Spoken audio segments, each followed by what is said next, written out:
속사람 형성에 대해서 최근 24년 9월까지 밝혀진 내용을 좀 정리를 하겠습니다. 그래서 사람의 영이 먼저 하나님의 사역에 의해서 강화되어야 됩니다. 그리고 나서 이걸 강화시키는 사역은 요한복음하고 마가복음이 되겠죠. 이거에 대해서도 좀 이따가 차례차례 설명을 할 것이고요. 요한복음은 최근에 밝혀진 내용인데 주님을 이 살과 피로써 먹는 것을 회복을 해야 합니다. 주님이 지금 하나님이 부활 생명 안에서 우리에게 생명 공급을 해주시거든요. 그래서 요한복음에서는 주님이 나무고 우리는 가지라고 했으니까 나무에 있는 그 진액이 가지로 흘러들어오는 거잖아요. 그러니까 이제 주님은 그거를 이제 살과 피를 먹고 마시라고 이렇게 말씀을 하신 거죠. 그 당시에는 이 말씀을 이해할 수 없었지만 지금은 이 말씀이 어느 정도 이해를 할 수가 있습니다. 그래서 주님은 지금 그 영이 되셔가지고 우리 사람의 혼과 몸에 실질적인 생명 공급이 계시기 때문에 실제로 살과 피를 먹고 마시듯이 우리의 영이 주님의 생명 공급을 실제로 실제화할 수가 있습니다.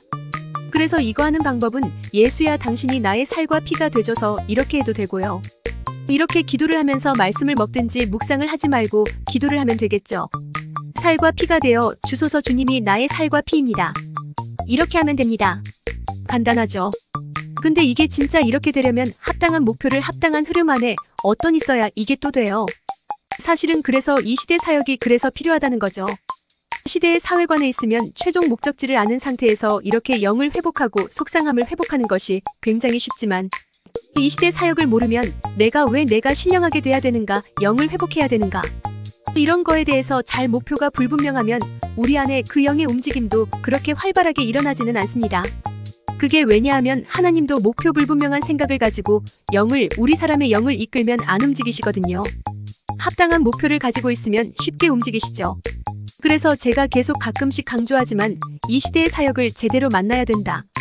제가 생각하는 시대 사회에서는 아츠만이나 이상 이테니스리가 인도한 현재의 우리나라에서는 지방교회라고 부르죠. 그렇죠. 지방교회의 사역이 시대 사역인 것이 분명합니다.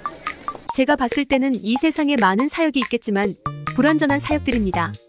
그래서 목표가 불분명하고 너무 인간적이거나 추상적이거나 너무 현 시대의 복을 추구한다거나 이런 것들이 너무 치우쳐 있기 때문에 물론 하나님이 역사하신 방면들이 다 있겠으나 그것을 그래서 자기가 따르는 사역에 따라서 주님이 그 제한된 분배밖에 하실 수가 없습니다.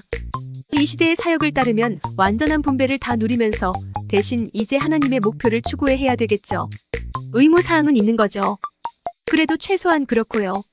그래서 영을 회복하고 됐는데 영만 회복해서는 안 되겠죠.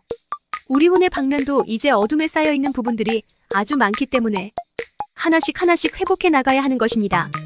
그것을 성경에서는 구약 성경을 통해서 하나씩 제시를 해놓으셨습니다.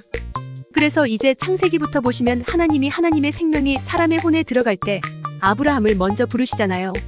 성경을 어느 정도 안다고 생각하고 말합니다. 그러고 나서 로서를 데리고 나오는데 이곳이 모압하고 암모이라는 자손을 생기게 하고 그 다음에 이삭을 낳았는데 이삭이에서 에서와 야곱을 그리고 그 전에 이스마일을 또 먼저 산출을 합니다. 이게 하나의 족속이 되는 거죠. 암몬 이게 이스마일 족속 이게 지금 중동 아랍 쪽 그쪽 사람이 에서는 에돔 족속이 되겠죠. 그 다음에 드디어 이제 야곱이 지금 현재 이스라엘 족속이 되는 것입니다. 이게 하나의 비율을 형성하는 거죠.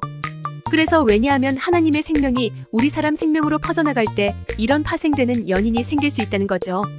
모하고 접속 같은 것도 생길 수 있고 이스마일 같은 것도 생길 수 있고 그 다음에 에돔 족속 같은 것도 생길 수 있고 그 다음에 이스라엘 족속도 생길 수 있고 여기서 또 분열이 됐잖아요. 그래서 이것들이 그 다음에 아브라함이 낳은 본래 자손인 이제 바벨 족속이 있었고 그 다음에 중간에 한번 애굽에도 갔다 왔었고 그렇죠. 이제 이런 식으로 구성이 돼 있거든요. 그래서 여기 아브라함, 이스라엘 족속이 제일 이제 첫 번째 둘로 갈라졌던 거 에돔 족속, 이스마일 족속, 모압, 암몬 족속 그 다음에 출애굽할 때 하고 바벨론 주요 보면 7개의 족속이 있습니다. 이렇게 7개의 족속이 있는데 이걸 가지고 주님이 주로 많이 이제 선지자라든가 이런 걸 통해서 다 말씀을 하시는 거죠. 7개 족속이 이제 우리 혼 생명을 구성하고 있는 구성 요소들이다 이렇게 이제 말씀드릴 수가 있고요. 이거를 저희가 어떻게든지 다 통합을 해야 됩니다.